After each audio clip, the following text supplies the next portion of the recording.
and welcome to today's podcast, the Beyond the Roundtable podcast. You're with me, your host Iban Bekeren, and I'm going to be hosting today, and we're going to be talking about circling around resilience. And I'm here with two amazing guests. We're going to start with Fortunate Abela and Dalton Shabo. Yes, and let's first get a small introduction from them, shall we? So Dalton, tell us something about yourself, a fun fact, something you think we should know. So as I said, my name is Dalton Shabo Saliman, and I'm a high school graduate from École de Sciences d'Homme. A funny fact about me is that it's about my playlist. I have a playlist of songs that are mixed, so you can easily jump from a gospel song to a secular song and then to an old school runner song, which is very awkward. Like when I'm playing my playlist out loud in the public, people get to burst out and laugh because of that. Oh my God. And I can't change it because I feel like it's what gives me the vibes. Oh, well, you're pretty unique. What about you, Fortunate? So, Fortunate actually, I'm in university right now doing civil engineering. I'm a poet. More passionate, like about poetry. Sure. I'm a very friendly person. Yeah, I think that's it. Oh, wow, that's so fun. So nice. And a fun fact about Dalton, he's a debater, and we met I'm in a a certain debate. debater. Of course, my team bet him. Anyways, let's come back to today's topic. We're here because we're all alumni of the iLead program. Sure. We all partook in that. We all know what it feels like to be around a round table. Isn't that ironic? Anyways, I want to ask you guys, when you started iLead and when you finished it, you probably had some assumptions, you had some expectations. Were there some assumptions that you had about it that were challenged in a way that didn't go as you expected, but, well, it challenged you a bit to become better? Can you start with Dalton? Yeah, sure. I feel like I have to first provide a little bit of a context because I kind of knew I read before. I joined a school that had a read program, and I was in senior 4. I went to a school that didn't have a read program, but we had some scholars coming in from other schools bringing like I read books, and they could show us those books and we could enjoy reading them. And I was very sad because I was not a part of the program. But in senior 5, I changed my school and I went to École de Sciences d'Homme, and that's when I joined a read program. I feel like the whole experience was very good. I read was journey of transformation because when you kind of like have those kind of books to read, you're reading about leadership skills, leadership values, you really get to grow as an individual. And most excitingly, the part about roundtables, because that's when now you got to come together as let's say a circle of 6 people. You're talking about, let's say, any lesson from the book, let's say maybe resilience, and then you are sharing ideas. And that's when you really got to feel like you are transformed because high school is a place where you meet a lot of things. You meet a lot of challenges, you fail in class, you struggle with friendships and everything. And all of those struggles, when you read the book of I Read program, you got to realize how can I encounter them. And that's the whole point of it. So it really helped me to pass through that high school, those 3 years in high school, I mean A-level, and it was really a transformational journey. I feel like I got time to connect with my friends, learn and grow as an individual, but also be transformed. Like, let's take it as a refinery. You know, like the way you are refined. I was this person before, and through I Read, I got to be this person plus something, which is leadership, which is like connection, which is communication, which is growth, and everything attached to it. Yeah, sure. Wow, that is amazing. Can I ask you one question, though? Please do. Was it hard for you because you came from a school to another one, so they had probably started the program, the iLead program. So was it hard for you to catch on and just jump onto it, or did you even start from the beginning? I feel like it was really hard because I found others have just like done some kind of lessons in their senior 4, which I didn't. And that kind of like pushed me back. I was really struggling a lot, and I didn't have some of the books from senior 4, so I kind of like started in the middle of the journey. It was hard, but sometimes not really hard because I kind of like found myself in the program. I really enjoyed it before I joined it, so that was the case. So I feel like it was hard because I missed some lessons, but also enjoyable because I found people who were willing to help me. Like my circle at École de Sciences d'Homme, they were really very like helping. They helped me to find myself into the program, and that was very, very good. So it was hard, but also, easy to adapt to. And even the expectations you had were met. Definitely, I feel like it's way, way beyond expectations because I met people, I feel like, who were willing to help me, and I also, like, as I started to read the book on myself, I feel like I got a lot of skills and a lot of like outcomes, like the fruits than I expected. Okay, and now Fortunate. What about you? Okay, to me, it's a very funny story. Okay, at the first time, I didn't have like the expectations. I was like, it's about feeling the book. You're having those friends that like, it's just wasting time. Let's go, relax, having some conversation, feeling the books. That was me at the first time. So, but then suddenly I started like paying more attention. I was like, what are we even feeling? So from there, I've like got to see this is more than a book. It's like a transforming journey, something that can transform you from this person to that person. That thing that makes you to think and like be like, what are my friends? Why do I even talk to these people? What do we talk? Ooh. What do we do? Like from that book, you get to be more sensitive about everything. So Yeah. did you expect it to be more of, should I say, these school programs that we do and we fill them just to fill them? At the first time, And that it was it. totally different, right? Yeah, it was different. Like after 2 weeks or 1 week, I was like, yo, this is different. This is tough. This is definitely I feel like different. I feel like my school took it to another level because it used to be like an obligatory to be in a read program, Oh. and some students couldn't really feel the thing because école de science is école de science. Nothing big, nothing much, nothing less. I mean, like it was like a school of sciences. But I feel like as time came, people got to truly understand what I read, what am I getting. Because I feel like I read is more of a personal journey that you own as an individual than how it can be any high like a community thing. So when students got to understand that it's a journey they have to own on their own, it come to be productive. It happened to be productive because now the mindset was shifted from let's do it because it's an obligatory thing and do it because it's on our own. Like we need to grow as individuals. Yeah. I feel like that was the kind of something that clicked, and then people started to perform and participate in the program because they really wanted to, not as a school, as a school thing. Yeah. Oh, yeah, that makes sense. Okay, I think that's a great response. Sure. I think we all understand. Yeah. Anyways, so now let's get more into our topic. I will start by asking you guys, we're going to start with Fortunate. What is failure to you? Do you think it's a mindset, a state of being? What do you think failure Okay, is? to me, I don't believe in failure. I mean, you can fail today, you can wake up, fight, and tomorrow you can succeed. So, I mean, failure is about the mindset. In life, we have ups and downs. You can try something today. If it can't work out for today, but tomorrow it can work out. So it's about pushing, working hard, not giving up. So I don't believe in failure in this time. So you Like, believe every- somebody fails when their mindset Yeah, fails? yeah. Oh. Yeah. Okay. What It's all about you, about Dalton? the mindset. I'm sorry because I have to disagree with her a little bit. I mean, her point, because when I try to think of failure first, I go, when do we fail? We fail because we have tried. And when you try something and it does not work out, that's failure. You know what I mean? Let's say you want to get a grade A in mathematics, so you wake up, let's say 3 a.m., you go to class, you Ooh. study. That and was then- allowed at your school? Yeah. Oh my God. No, not to mention that. And then you go in class, you study mathematics, the quiz comes, you fail. You don't get grade A, then you failed. But because you tried. So that's my perspective about failure. You try something, it does not work out, and then you end up failing. That's failure. But to our point about the failure of the mindset, it's also a failure, because you're like, I will not try this, and that's a failure. There's a quote that says, not making a choice is also making a choice. Yeah. And in that context, like not trying is also like failing yourself. You know what I mean? So the fail of the mindset is one side, is like another failure because you have failed to try. Yeah, So failure can be but- of two types. You failed because you tried something, it don't work out, but also you failed to try. You know what I mean? But come to think about it. So I'm here, like, I want to get an A in mathematics. So you go there, you started, did everything, and you didn't get an A, you get a B. And it's not a failure, because B is not very bad, but you have to sit back and see, why did I get a B when I wanted an A?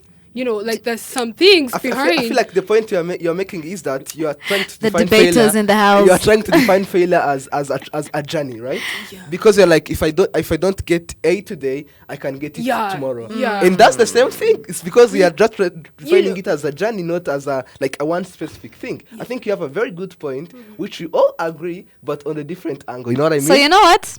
I she, think she is defining I- failure as a journey, and I'm defining failure as a specific Yeah. moment. But it's all the same, though. I think you It's all the guys same. have you see failure as a scale, and you see it as a definitive thing. So it's As- it's either yes or no, and you see Yes. it as you can either fail so much or a little bit.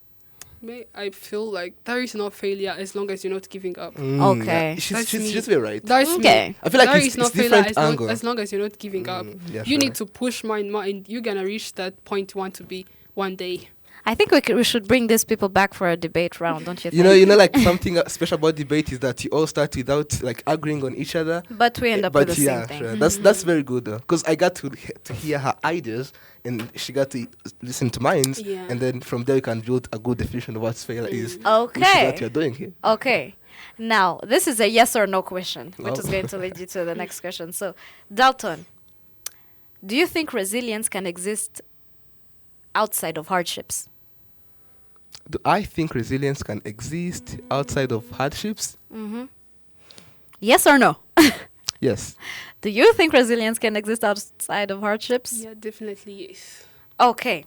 And now, can resilience exist outside of responsibilities?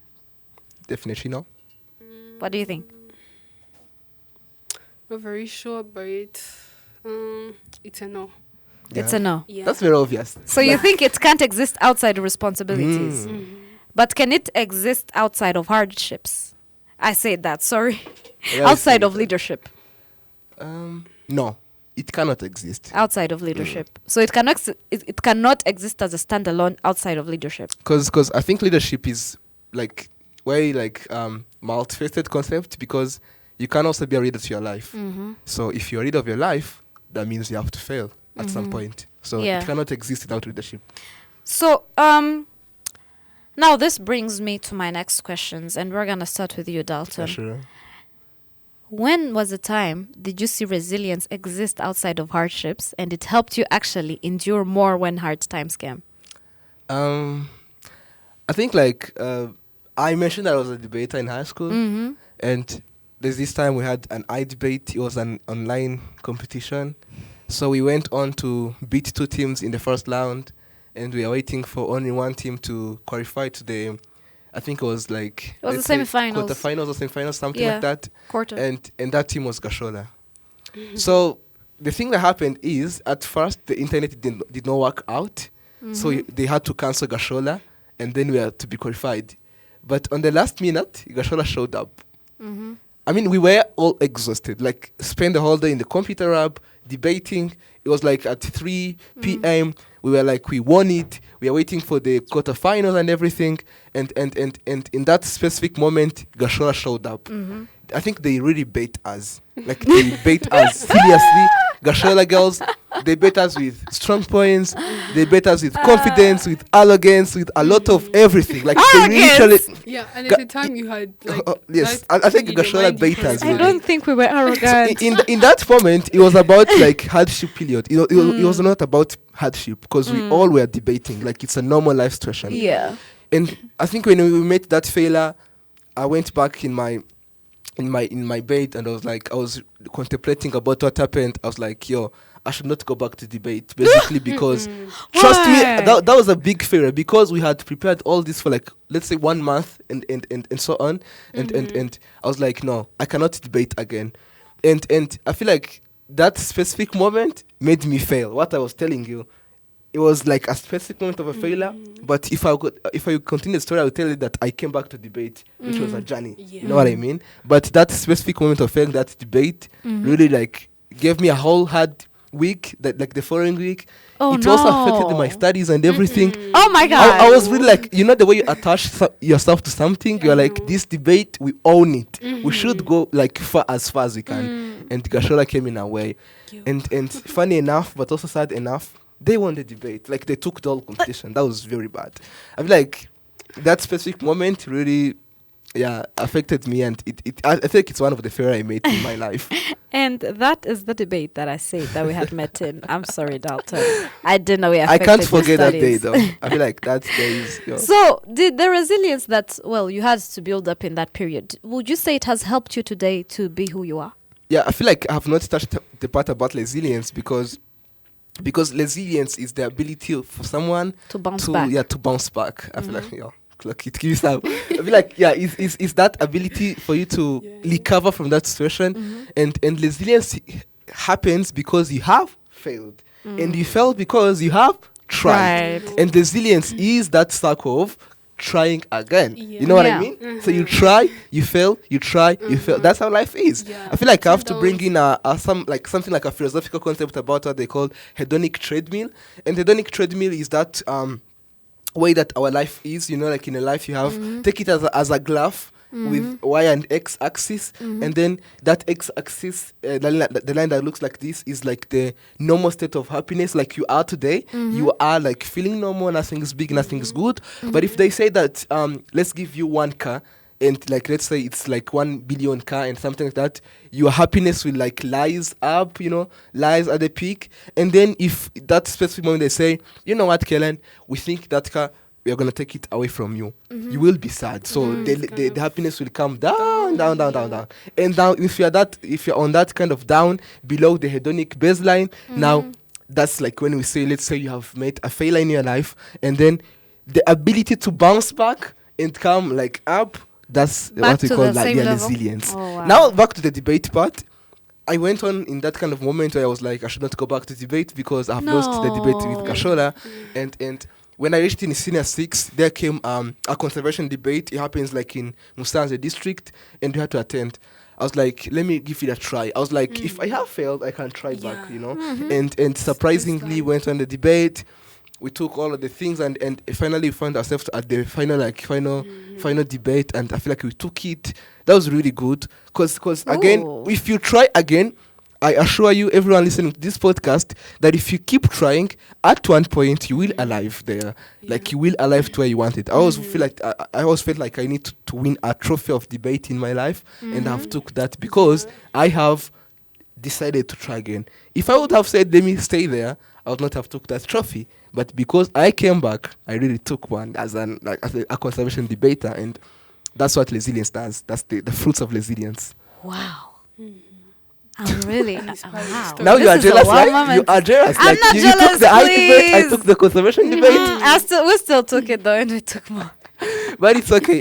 Resilience It's okay. pays off though. Resilience Yeah. is very good. Like if you try again, at one point you are alive there. But I'm very happy you took it. Yeah, This sure, yeah. wow, that touched me. Wow. Wow. Anyways, fortunate. Back to you. Back to you. Tell us one moment that was Okay. yeah. So to me, my story. Okay, I'll share with you a small story. So we did the national exam. Everyone is having expectations. I had these expectations of getting A's in all subjects. Maximizing chemistry, physics, mathematics, and everything. Yes. So when the Engineer. marks came, I was disappointed. Oh no. Not, I didn't fail. I didn't really fail. I did well, physics and math, and chemistry. So, but it was not as the way I expected. And I was like, I'm quitting. I'm not going for anything related to sciences in university or anything. So I sat, I cried, that time when Oh, you you feel cried? like, I cried a lot. And my mom was like, girl, you did everything you could. But I was like, she's mocking me. She's like, what? You're feeling very low. You're not feeling yourself. You feel you're disappointed in yourself. People are disappointed in you, So I sat back. I was like, I'm not going for anything related to sciences. So then I had that moment to endure the loneliness, feel you blame yourself, feel the failure and what. So after some times, I sat back. I was like, I always wanted to be an engineer. Fortunately, this is not the time to give up. This is the time to, stand, go fight for your dream. I'm proud of you. I'm so proud of myself. It's time for you to stand up, go, chase your dreams, go, I was like, this is my time. I failed because of A, B, and C. I had to see the reasons why I didn't maximize, the way I was supposed to. And then I was like, it's time for you, girl. Go there out, chase your dreams, go do all you can. Give it your best. Yeah, and you're gonna make it. So I'm here doing civil engineering. Whoa! Yeah. Clock it. I feel like from her story, there's a point she mentioned about expectations. I know. And failure comes with expectations. You're like, I should get 90. Yeah. That's the A I want. Mm-hmm. And you get 8, 9. You are Ooh, there cussing ooh, at ooh. yourself. You're like, no, I'm not Why? worth this. Yeah. I've failed. But I feel like when I'm talking about failure to people and resilience, I always make a point that you should lower down your expectations and try to be realistic. Yes, in the goals that you set. Yeah, because at one point, if you set high expectations, you will always live your life thinking that you're a failure. I know. In Oh fact, my because God. I feel like Yeah. there's a hidden power in enjoying and cherishing small, like let's say small achievements in life, Yeah. than like having that one high expectations that you will never achieve. Oh You know my what I God, mean? yeah. Let's say that like when you girls are trying to set expectations for boys you want to date in your life, you go and be like, I need this tall boy, I need a boy with Guys, braids. I think we had him. What did we do? I need a boy with dreads. I need a boy who has like let's say 1M on account. And you don't go back and say, if I was to be this boy I dream to have, would I still choose to marry the person I am? You know what I mean? And that's what expectation does. And then you go there, you meet a broke boy, you are like, I Oh my failed. God. You have not failed because you set a lot of expectations. Yeah. So you should like lower down the expectations in terms of failure. Wow. Yeah, but I'm think- sorry to use it, boy. No, it's okay. It's totally understandable in this real life. Yeah, We sure. can't run away from that's it. real life. I think life has created expectations, and you're living a life where society has expectations in you, yeah, sure. and you need to have the expectations in yourself too. We are living a life of expectations. So It has always been like that. They call that No. concept in philosophy the force of social proof, where you are like, if I'm living in, let's say, Nyamirambo, and all girls in Nyamirambo are wearing on, let's say, good clothes, I also have to wear them, even though it requires me to sacrifice my meal for today, but get that one dress, I do it. And that's so bad, like when you have those kind of high expectations, you end up failing a lot in life. It's better Wow. to set realistic, small, like goals for you to achieve, and you always get better and better and better as life comes. At one point, you not be convinced about who you are, so you need to like try to find in that inner motivation of you. Yeah. I'm like, let me aim for A, Uh-huh. and if I get A, I celebrate it. Yeah. Like I can still get 90 in national exam and not be the first in the country, Yeah. and I can celebrate that Yeah. instead of me saying that because I'm not the first, I will sit and cry. No, Even that's- if you have a yeah, sure. 90%. That's crazy. And I was about to ask you a next question, but I think you answered it. It was more about share a moment about yourself that you considered to have failed to a terrible extent, but you bounced back. But I think Yeah, we sure. both answered that. So we can move on to We thought the ahead next of question. you. You guys thought ahead. What? You guys shouldn't do that. You're going to make me lose my job. No, you know, You know?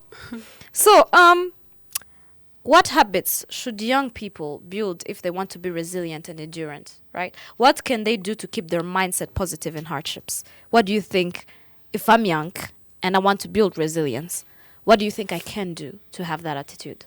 I have to excuse myself at this point because when I'm trying to explain some concepts, I bring in a lot of analogies Yeah. just to help people try to understand it. And here I'm gonna use the gold analogy. You all know the golds, like as in a gold medal, Yeah. and let's say those kind of like girls used to wear as girls. Those things really look nice. They really look nice. The AU element on the periodic They table. really look nice. Not that. But I feel like any gold-made material, it looks nice. Like it's shiny and everything. But if you would go to a gold mine, you would be pissed off because it looks like nothing, a shit, But in that, like, to see that kind of like a gold thing that you are wearing, it requires like a genre of refinery. They heat that kind of gold at high temperatures, as in it has to pass through a lot of time. And so one specific thing I have for young people, for them to be resilient, is that resilience comes with hard working. You need to pass through that kind of time where you will be like being refined, as in heated at high temperature, if I can say like that. And because, hear me out, I think when you all fail, we know how it feels like. You are there in your room, you close everything, you don't want to open your laptop because let's say you have got an rejection from a college. You are like, oh my God, I failed myself. You don't want to eat, you don't want to drink. You are passing through a lot of time. For you to be resilient, it requires you to go beyond that kind of time, which is really hard. So resilience comes with hard working. But I'm going to have to come back to the point of, trying. Because from trying, you can't fail. And from failing, you can learn. And when you learn, you try again. You apply the lessons. You know what I mean? So let's say I did an application to this college, I wrote my essay really horrible, I got a rejection, and I learned that next time if I'm gonna apply to any college, I'm gonna write a very good and ask for for feedback about my essay, and that's a lesson I got from it. At this point, young people need to understand that failure is not an opposite of the growth, let's say like that, but it's a part of growth journey. So the two things that I want them to keep in mind is like hard work, but also understanding failure as a part of growth, as a part of the journey that leads to growth, not as like the opposite of, the opposite of the journey. Fortunate, what about you? Yeah, so for me, it's first knowing yourself, understanding yourself, and like having to listen to your inner self, and then the next thing is about trying. If you can't try, you can know like what you can do and what you can't, and what you can do best. So you need to try. If you fail, then learn from the failure, and then move on. Oh, To that's the next wow. point. Yeah, that's understand your inner voice. Yeah, you need to Listen to yourself. listen to yourself. That's Yeah. very powerful. So, we're nearing the end of our podcast, Oh, I'm sad. unfortunately. Yo, But just- this is the time, for you guys. Maybe there's something that you have been waiting for the platform to say to a certain audience. And if you have that platform today, what would you say? Oh, you wanna go fast? Yeah. Okay. To anyone who will get to see this, to any young girl there out, go do your best, do whatever you have to do, as long as you feel it's the right thing to do. And if you fail, then it's not the end. Stand up, move forward. You're gonna fail today, tomorrow, maybe for 2 years, 3, but eventually, trust me, you're gonna reach to where you want to be. It's all about not giving up. Yeah, that's it. I can say. Oh, go there and try. Go there and try. I feel like there's this man called Paul Farmer. He wrote a book called Prepare the World, and in that book he discusses a concept called the failure of imagination. And it is this concept that you say, I cannot try this out because it's not going to be effective. I cannot study because I'm not sure that if I study, I will win. So that's the failures of your imagination. I guess my point to the young people and everyone listening to this podcast is that do not face that failure of imagination. Do not anticipate failure before it comes. Just try. You know what I mean? Do not face failures of your imagination. Yeah. And one last quick message is that you should own your journey. Nobody else here is going to own your journey. If you are investing in iRead program, you're reading the book and filling out the boxes, understand why I'm doing this. The intentionality in what you're doing. Own your journey. Feel like it's yours. It's all on you. If you're doing mathematic revision, do not do it for the sake of saying, let me get good marks, and my parents will take me out to Akadira. No, that's not the point. Do it because you want to do it. Yeah. Do it because you want to develop as an individual, not satisfying anyone else. Own the journey. Have intentionality in what you do. Do not face failures of imagination. That's all. Wow. Yeah. Wow. So we've learned a lot. Try. Never fail to try. Be resilient. Keep up the hard work and listen to yourself. So this is the end of today's podcast. You were with me, your host, Ivan Bekeren, and two amazing guests, Dalton and Fortunate. And we have amazing cameraman in the room, by the way. Wherever you are, please clap for them. They're amazing. That's why you see such good quality. I feel like we should come back though. I know. We should come back It was for another very podcast. We should come back. Yeah. definitely. I think we should come back for a debate. Really? I think I enjoy small talks than debates. So Small talks. For the yeah, debate, I it feel can like be this big. was very way better than having a whole debate about and let's say I love small talks, so we should come back over like any other topic. Not Oh, resilience. wow. Okay. Okay, so thank you for attending. Thank you for opening. Do not miss the next episode. It's going to be out in a while. See you next time.